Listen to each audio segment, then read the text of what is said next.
Hi guys, I'm back again today with another video, and today we are checking out 10 Canadian stereotype debunked. What stereotype can I think of Canada? One is really good one, like everybody's really nice over there. That's the only one that I know. So let's find out and yeah, let's get it.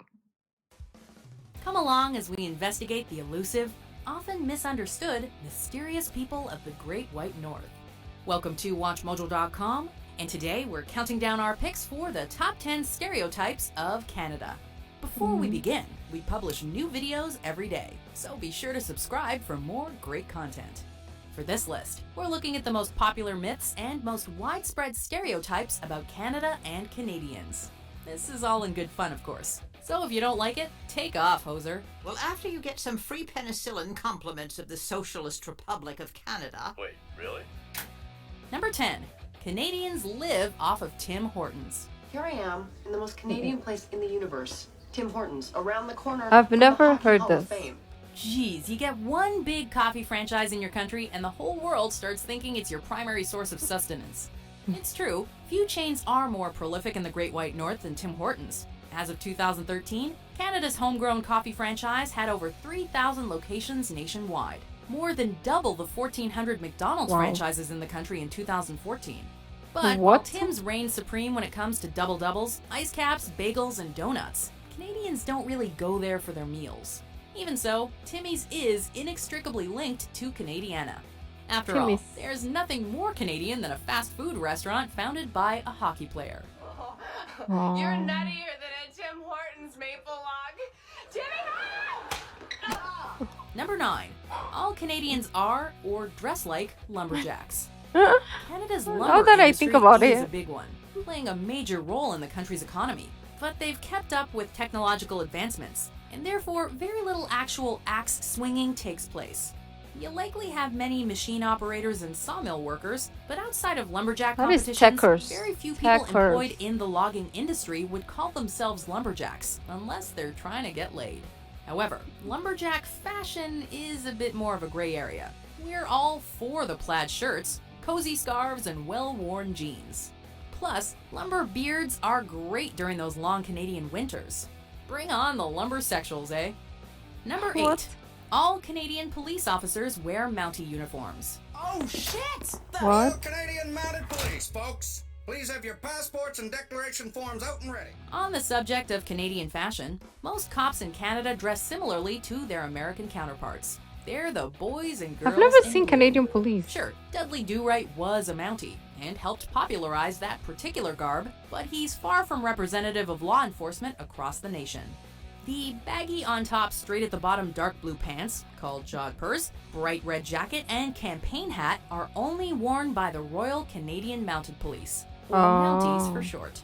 And even then, Mounties only wear this outfit, known as the Red Serge, on formal occasions. As you can imagine, it's not the ideal crime-fighting outfit.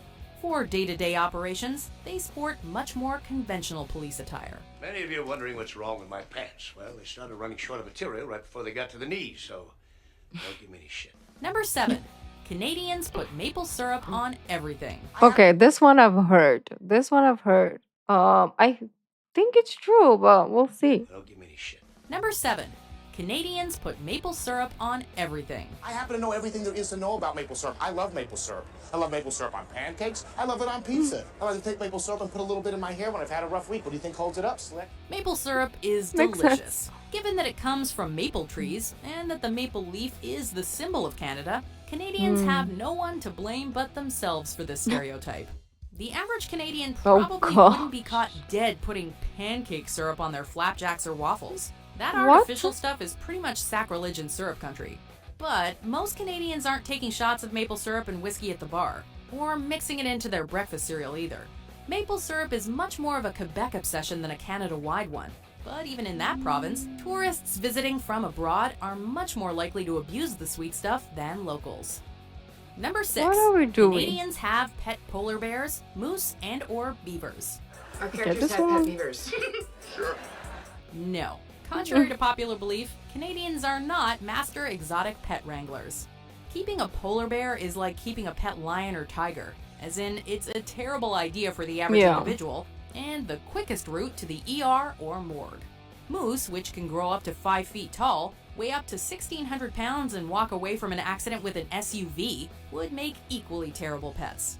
Beavers are admittedly kinda cute, and sure, Yep. a few oddballs may keep one as a pet, but they're hardly common in households, and would likely wreak havoc on hardwood furniture. The average Canadian probably hasn't even seen many of these animals outside of a zoo. Number 5. Canadians live in igloos. Well, this one This is stereotype is a pretty outdated one. Yeah. So hopefully the average non-Canadian person knows it's false.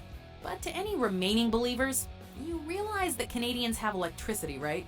And cars and televisions and like skyscrapers and stuff. They also have a major lumber industry, meaning plenty of wood to build homes. Oh, Canada also gets a little season called summer, bringing with it all the usual summer fun like warm weather and a distinct lack of snow, the crucial ingredient needed to build an igloo. In short, the average Canadian does not live in an igloo, and has likely never even spent a night in one. Number 4. All Canadians play hockey. President Obama just Maybe rightly most. recognized as being extraordinary contributors to the American success story is Jonathan Toews, Duncan Keith, and Patrick Shark of the Chicago Blackhawks. hockey is To fun. be I fair, mean, like, Canadians do kind of kill it when it comes to hockey. yeah, Despite it's the cool. fact that American NHL franchises outnumber Canadian teams by more than 3-1, roughly half of the players in the National Hockey League are Canadian. We'd be lying if we said hockey isn't incredibly popular in Canada, and it is inseparably intertwined with the nation's cultural identity. The world's first recorded organized indoor hockey game took place in Montreal, a city that would go on to form what's considered the first official hockey club. However, kids in Canada play football more than hockey for the same reason football's so popular around the world. It's much more affordable and accessible. And there's kids playing hockey on the back. It's like you want us to make fun of you. Number 3. Canadians apologize way too much. You apologize too much. So I heard.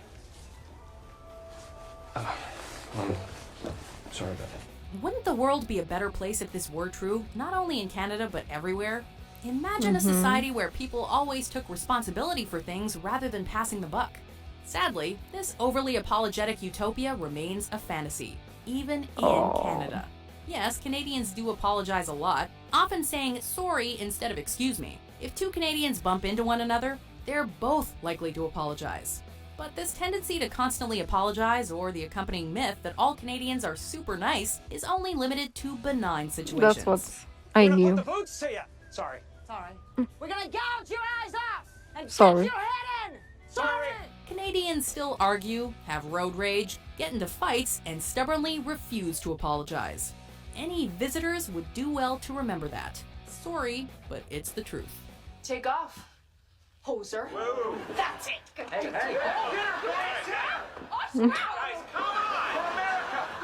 Number 2. Canada is always cold. Because I always got the same response. Canada? Wow. Must have been cold.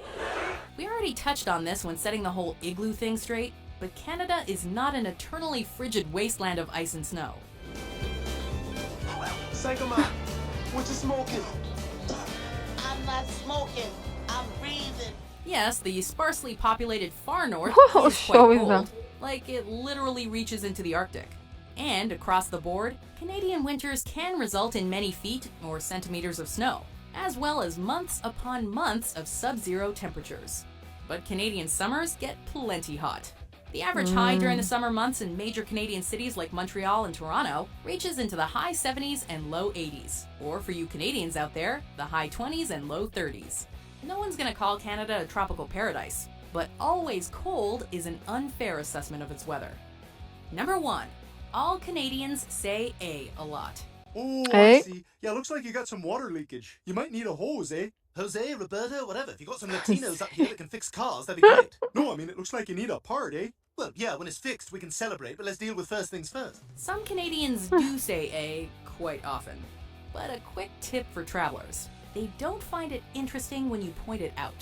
That's a great way to get punched by a Canadian, and then hear him or Yep. her not apologize. A Ooh. is often used in the same context that Americans say huh or right, at the end of a sentence as a way to invite a confirmation. Stanley Cup. Game 6, eh? The Rangers are about to be sorry they ever played shinny with the Canucks. It can also be used to Canucks, replace what? horton. In reality, many cultures have an equivalent interjection. In Canada, the use of a is very Huh? regional. Some populations use it frequently, others almost never. After all, Canada's a big country, eh? Hey, I gonna spill the mustard on my favorite shirt. Do you agree with our picks? Check out these The other great clips from mustard. WatchMojo and subscribe for new videos every day. Wow. Very interesting. We know little to nothing about Canada, which is so crazy. Yeah, we know so little about Canada. So if there are videos that you want me to check out, let me know down in the comments because I would love to know more about Canada. But anyways, beautiful peeps, thank you for joining, and I will see you in the next video. Bye.